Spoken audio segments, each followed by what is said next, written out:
देखिले पिठाटी केते सॉफ्ट हेची आपण आपको पिठा कहि परिबे किबा डोसा भी कहि परिबे भितरु सॉफ्ट रहइबो ऊपर हल्का क्रिस्पी रहइबो आ आकु जे कोनसी चटनी हेला तरकारी हेला जे कोनसी थरे आपण खाइ परिबे पिल्ला मानकर टिफिन बॉक्स हेला किबा सखाळर जळखिया रे आपण आपको खाइ परिबे बनेबा बहुत सहज मात्र 10 रु 15 मिनिट भितरे आपनकर 5 रु 6 टी डोसा रेडी हे जाय थाए। नमस्कार ओडिया बहु रोसई को आपण मानको बहुत बहुत स्वागत। आज हमें बनेबा बन डोसा सेति पे एडी मु बैटर नेची आ एडी नॉर्मल हमें जो इडली किबा डोसा बैटर आपण जहा भी नहीं पारिबे आउ जदि आपण एमिति न बनेउ चाहउछन आपण इंस्टेंट भी जदि बनेउ चाहउछन बने पारिबे जेंति कि सुजी रो बैटर हैला किबा मांडिया रो बैटर हैला मु तो विभिन्न प्रकार बैटर एई बन डोसा बनेथे। आज मो पाखे बिरी चावल बैटर थिला तेनु करी मु एथिरे बनौची। प्रथमे किछि लूण देकी प्रथमे भलो से मिसेई नबा तापरे परिवारे एडी मु कैप्सिकम गाजर पियाज को पूरा चॉप करी काटी नेजी किछि भुसम पत्र आउ किछि धनिया पत्र कंचा लंका को मध्य काटी कि नेजी सब जिंस को पूरा छोट खंड करी काटिबे जदर कि एटा बहुत बढ़िया रेडी हबो। सब जिंस को ऐड करके भलो भाबरे मिक्स करना एथिरा कोन जिंस मिसेबा दरकार नै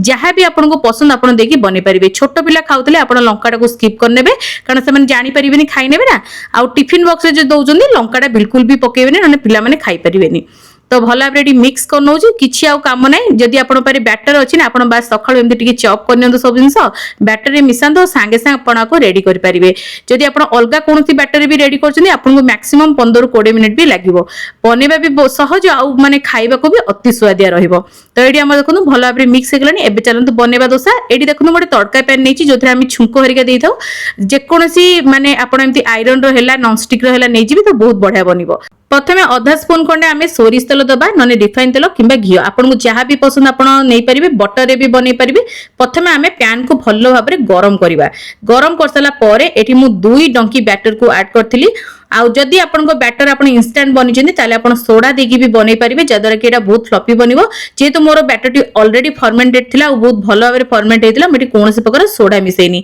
आ सोडा भी एते भलो न हम दे पई तेन करी मु एटी सोडा मिसेनी जेते बेले दरकार आपन देई परिबे सोडा नले बिना कारण रे सोडा अवॉइड करंतु मु कहबी खाइबारे। तापरे देखनु गोटे पट हे गला परे मु एटी उल्टी थिली आपन को बहुत समय लागिबोनी मात्र 2 रु 3 मिनिट भितरे गोटे साइड आपन को कुक हे जो तापरे आपन लेउटी की दुई पट साइड को भलो रे कुक करनेबे आ मने रखिबे सबले लो फ्लेम रे ही कुक करिवे जे फल एटा बहुत बढ़िया भाबरे हे जिवो दुई पट बहुत बढ़िया भाबरे क्रिस्पी हे जिवो आ भितर भलो भाबरे सिजिवो। एटी देखनु आपन मानु करी की देखि देछि केते बढ़िया हमर बन डोसा रेडी हे जाइछि। एई भली भाबे आपन बनांतु छुआ मानु को दियंतु छुआ मानु को बहुत पसंद आसीबो। एई भली भाबे मोर एतिकी बैटर रु 6 टी